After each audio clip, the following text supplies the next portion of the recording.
Breaking news coming in right now. A BJP leader's son who owns a resort in the Pauri district of Uttarakhand and his two employees have been arrested allegedly for killing a 19-year-old woman. The woman had been missing these last few days and worked as a receptionist at the resort owned by the man. Pulkit Arya is the son of Vinod Arya, a BJP leader from Haridwar, who's also a former chairman of the Uttarakhand Matikala board.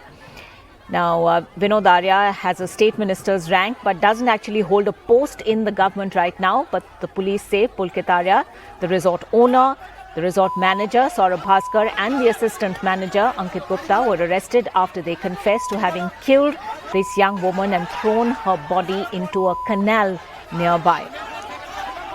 Reports suggest that the three tried to initially mislead the police but later confessed to the crime. While under intense interrogation, a team has now also been sent to search for the woman's body.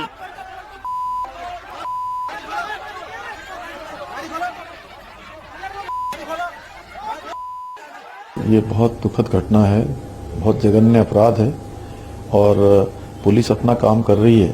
गिरफ्तारियों को लेकर police ने आगे सारे काम किए हैं और ऐसी जो जघन्य घटनाएं हैं उस पर जितनी कठोर कार्रवाई हो सकती है उस पर कठोर से कठोर कार्रवाई होगी।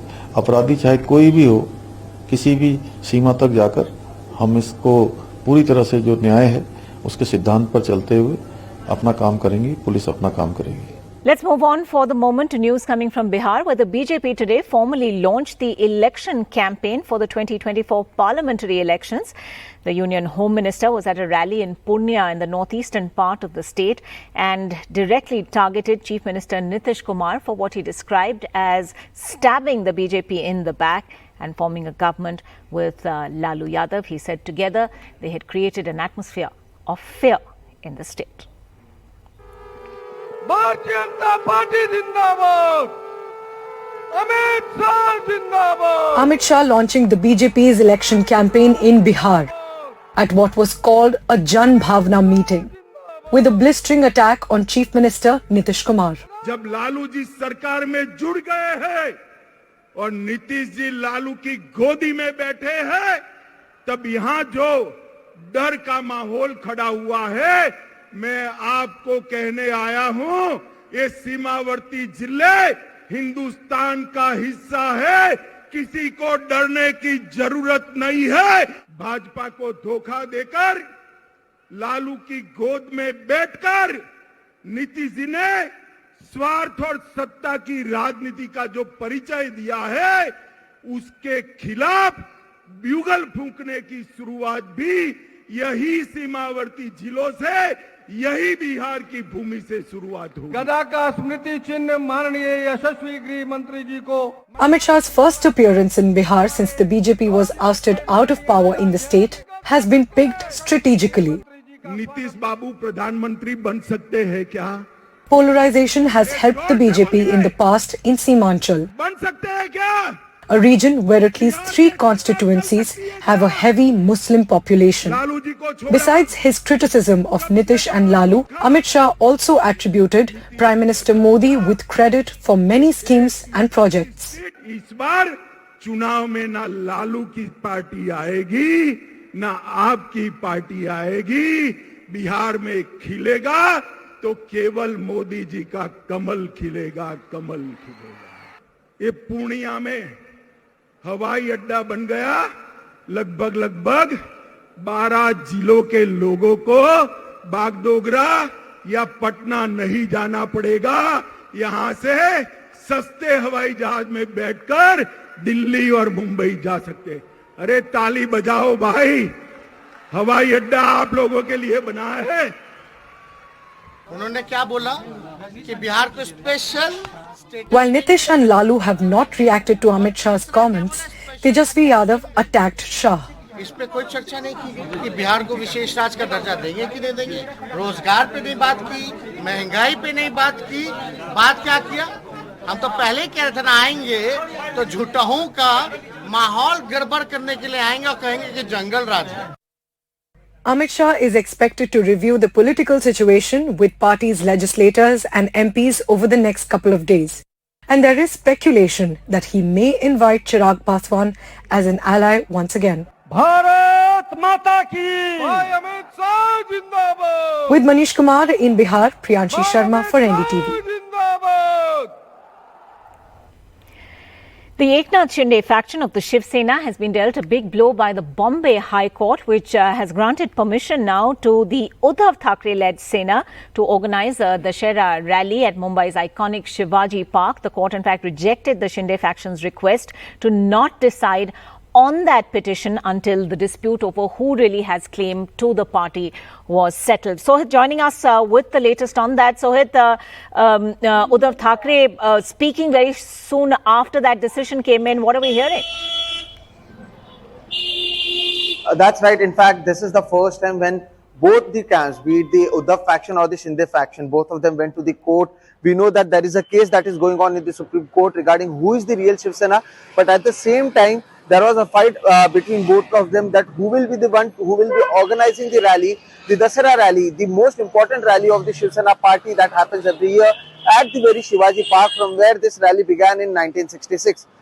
This entire matter went to the court when the Uddhav Thackeray faction took this matter. They made a plea to the Bombay High Court, and after this plea was made, the BMC, to which both these camps had given their application, rejected the application from both these camps, saying that there might be a law and order situation if permission is given to any one camp.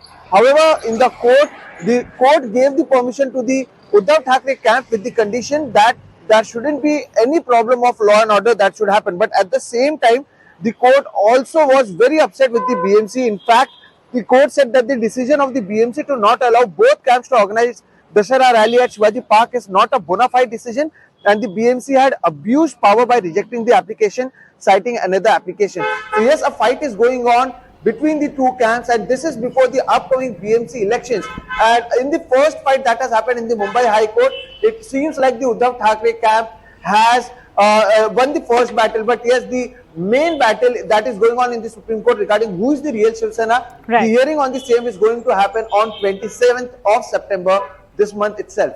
All right. So thanks very much for those details. Let's move on. Ashok Gehlot now all set to file his nominations on the 26th of this month after Rahul Gandhi made it clear he would not be contesting for the Congress president's post and that no one from his family would do so either. The Congress, however, is now having to issue warnings to its own party members to not take sides in these forthcoming polls. Sunil Prabhu with that story. The Rajasthan Chief Minister in the pilgrimage town of Shirdi in Maharashtra.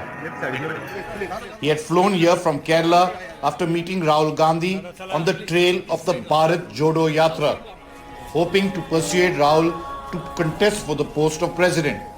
That mission having failed, Mr. Gehlot now seems reconciled to contesting for the top job. मुझे request करनी थी उनको, जब सब प्रदेश Congress committee ये प्रस्ताव पास कर रही है कि आपको अध्यक्ष बनना चाहिए, तो फिर आप उसी रूप में आप स्वीकार कीजिए। वो कह रहे हैं हमने एक बार फैसला कर लिया कि एक बार कोई गांधी फैमिली का व्यक्ति हम उम्मीदवार नहीं करेंगे। Mr. Gehlot also seems reconciled to giving up his demand for holding on to the post of Rajasthan Chief Minister after Rahul Gandhi made it clear that the Congress would like to honour its commitment to one man, one post. Speaking in Delhi, senior Congress leader Prithviraj Chavan further underscored the need for Mr. Gehlot to step down as Chief Minister, saying the Congress needs a full-time president. कई लोगों ने चलाया कि Gandhi family के खिलाफ है, मेरे बिल्कुल नॉनसेंस था। मैंने खुद इतने करीब से काम किया, लेकिन मेरी सिर्फ इतनी गुजारिश थी, मैं नहीं समझता कि कोई उसका विरोध करेगा कि भाई पूरे समय से काम करिए, कोई अध्यक्ष होना चाहिए, मिलना जुलना होना चाहिए, लोगों राज्यों से बड़े पैसे खर्च करके लोग आते हैं, कोई मिलता नहीं, वो ना हो। ये बात जो दोनों बातें सोनिया जी ने स्वीकार की है। The Congress had claimed this would be a free and fair election, with the High Command staying neutral. But after one of the party spokespersons took potshots at Shashi Tharoor, the head of the Congress communication wing, Jairam Ramesh, issued an advisory cautioning spokespersons and leaders not to take any sides and remain equidistant from all. Thank you Thank you. With Bureau Input, Sunil Prabhu, NDTV. Karnataka Congress Chief DK Shiv Kumar and several other leaders of the party have been detained in Bengaluru a short while earlier in connection with a Pay CM campaign which had targeted Chief Minister Bommai. That list also includes PK Hariprasad and Randeep Singh Surjewala and other leaders. The campaign was an offshoot of allegations about leaders of the ruling BJP extracting 40% commission from builders, contractors and others. The claims have triggered a huge political storm in the state ahead of assembly elections next year.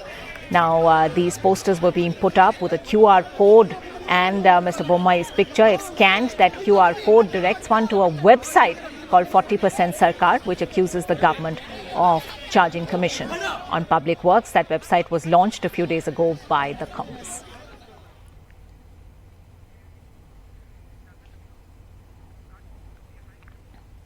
A day after the Popular Front of India's leaders were arrested in a massive countrywide raid, there was violence and arson during a dawn-to-dusk strike called by the organisation. The Kerala High Court stepped in and ordered action after the violence. In neighbouring Karnataka, 14 people have been arrested on charges of sedition following those raids. The State Home Minister has said the process to ban the organisation has begun.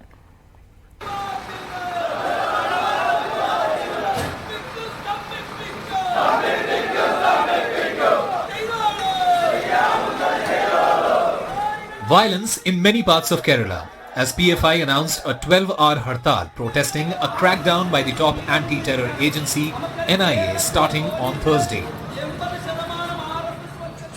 Government buses were targeted in capital Thiruvananthapuram, Kochi, Kollam and other places. This driver is extra cautious. 2 police personnel were injured in Kollam as protesters took on them. At Kannur, protesters clashed with local shopkeepers who refused to close their premises. 3 പേരുണ്ടായിരുന്നു. അവർ ബൈക്കിൽ ബസ്സിനെ പിന്തുടർന്ന് വന്നു ബാക്കിലെ ഗ്ലാസും കൂടെ എറിഞ്ഞു തകർത്തു. അതിനുശേഷം ബസ്സിനെ ഓവർടേക്ക് ചെയ്ത് മുന്നോട്ട് വന്ന് മുദ്രാവാക്യം വിളിച്ചുകൊണ്ട് ഓടിപ്പോവുകയാണ് ഉണ്ടായത്. The Kerala High Court intervened on its own and called the hartal illegal as it didn't comply with the mandatory week-long prior notice. The court directed police to prevent destruction of property and protect public utility vehicles. Kerala, a stronghold of the PFI, accounts for 19 of the 45 arrests made across the country. While Karnataka plans to ban PFI, the outfit calls these arrests vindictive. Call it politically motivated or based on evidence, the violence, many say, isn't helping PFI's cause. With SP Babu in Thiruvananthapuram and Suresh in Chennai, Sam Daniel, Find TV. The rupee breaching another low today and the Reserve Bank of India had to step in as well. Priyanshi joining us for more on that. Priyanshi, just what is happening with the rupee? It appears to be an absolute free fall and has the RBI's intervention helped? Right, Ankita, it does not seem to have helped. Let's tell you first what has happened. Rupee has hit a record low today for the second straight session. Our currency lost 12 paise of its value against the dollar and closed at 80.99 per dollar, very close to 81. Now, what's the Reserve Bank doing to support the rupee? RBI is selling its dollar reserves. How does this work? More dollars in the market means increased supply of dollars, and when there's enough supply of anything, it brings down the price. So with a fall in dollars value, the Reserve Bank aims to increase rupee's value against it, as it's always valued in comparison. But rupee is falling despite these sales, which, well, are costing us a lot. Because of these dollar sales, our analysis shows that India has seen the highest yearly fall in its foreign exchange reserves in at least 24 years. In fact, ever since record is available on the Reserve Bank's website. It cost India over $82 billion just this year, taking our forex reserves down by 14% compared from January January to now. Our reserves are now down to $545 billion, which is the lowest in almost 2 years. But even the increased supply of dollars is not really helping, as the demand for dollars is rising a lot more. Due to global recession fears and interest rate hikes, investors are taking their money out of India to park it in dollar-based investments, which are considered safe. So because of this, $311 million have been withdrawn from Indian equities just in the last 2 days. Now, is the trouble ending anytime soon? Not really. The Fed said that they will keep raising interest rates till they bring back inflation to their target of 2%. But their inflation rate currently is over 8%. So interest rate hikes are one of the primary reasons dragging the rupee. So the rupee's fall is likely to continue for now with more interest rate hikes. And the markets are on the same trend. Markets fell for the third straight day as markets fear foreign fund outflows and a global recession. Sensex was down 1,084 points or 1.7% and it ended at 58,098. Nifty was down 302 points and it ended at 17,327. Mahindra Finance was one of the worst losers. Its share crashed 13%. This after RBI banned the company from outsourcing loan recovery work. This after one of their recovery agents allegedly crushed a pregnant woman to death under a tractor. The trouble for both the markets and the rupee, Ankita, does not seem to end for some time. Priyanshi, and no doubt we're going to be talking about this for the rest of the week as well. Thanks very much indeed. On to news from the National Capital Region, where roads literally turned to rivers in certain areas. Cars were stranded, traffic crawled for hours, rain bringing Delhi NCR down to its knees by Thursday evening. There was very heavy rain all day, and then overnight rain as well saw the NCR choked with traffic. Many abandoned vehicles and even walked home in the rain. In order to decongest traffic, the Gurugram administration advised employees of private offices to work from home and also shut all educational institutions today. Now, while this reduced traffic snarls considerably, many roads were completely waterlogged and vehicles had to drive long stretches in knee-deep water. Millennium City, Gurugram's civic problems exposed yet again.